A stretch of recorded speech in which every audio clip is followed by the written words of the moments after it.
취재 기자들과 함께 오늘의 핫 이슈들 체크해 보겠습니다. 먼저 부동산으로 가봅니다.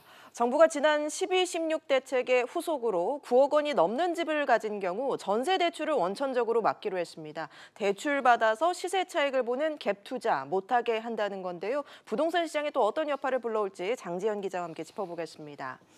장 기자, 먼저 내용의 핵심이 뭔가요? 네, 지금까지는 시가 9억 원 이상 주택을 보유한 사람들은 주택금융공사와 주택도시보증공사와 같은 공적 보증에서만 전세대출 보증을 제한받았는데요. 오는 20일부터는 사적 보증기관인 서울보증보험에서도 대출 보증을 받지 못하게 됩니다. 이 공적 보증에서만 규제를 하다 보니 다른 방법으로 대출을 받는 꼼수들이 발생하는 등 갭 투자 수요를 제대로 잡지 못했다는 비판이 있었습니다.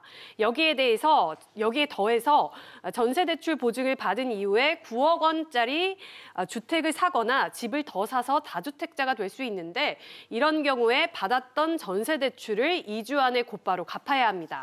예, 장 기자, 구체적인 사례를 들어서 설명을 해주시면 더 이해가 쉬울 것 같은데 어떻습니까? 네, 예를 들어서 요즘 자녀 교육 문제로 강남 이사 고려하시는 분들 많으실 겁니다. 만약에 서울 강서구에 10억 원짜리 주택이 있는 A라는 사람이 본인 집을 6억 원에 전세를 내주고 강남에 있는 8억짜리 아파트로 전세를 간다고 했을 때 이 부족한 2억 원을 전세 대출로 충당을 할 수 있죠. 이 경우 앞으로 대출 보증 이용이 불가능합니다. 또 다른 예를 들어드릴게요. 요즘 집값 변동이 큽니다. 노원구에 7억 원짜리 주택 하나를 보유하고 있는 B 씨가 올해 3월에 전세 대출을 받아서 목동에 6억 원짜리 전세를 살게 됩니다. 여기까지는 문제가 없는데요. 2년 뒤에 대출 연장이 필요한데 그때 당시에 보유하고 있는 노원구 주택이 9억 원 이상으로 오르게 되면 역시 전세 대출 연장이 불가능해집니다.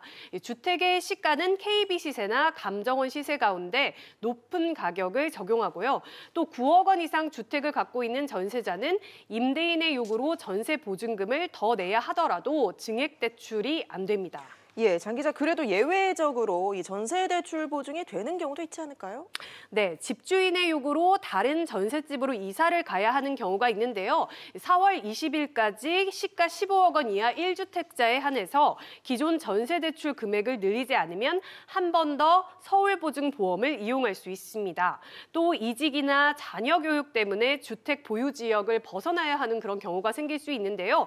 이직 때문에 서울에서 경기도로 이사를 가야 한다거나요. 이럴 때도 자료를 증빙하면 예외적으로 전세 대출 보증이 되는데 다만 보유주택과 전셋집 모두에서 세대원 실거주가 필요하고 특히 서울이나 광역시 안에서의 이동은 여기에서 제외돼서 해당되지 않습니다.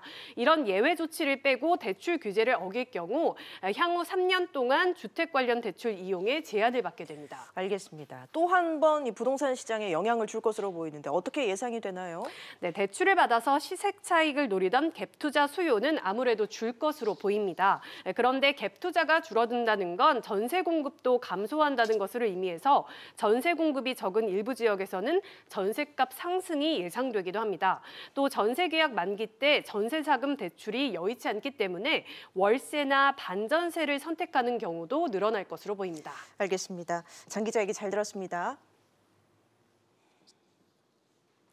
미국과 중국이 무역 갈등 1년 반 만에 1단계 합의에 서명을 했습니다. 일단은 한숨 돌리게 됐지만 2단계 합의가 남아있기 때문에 우려도 여전한데요. 최나리 기자와 함께 알아보겠습니다.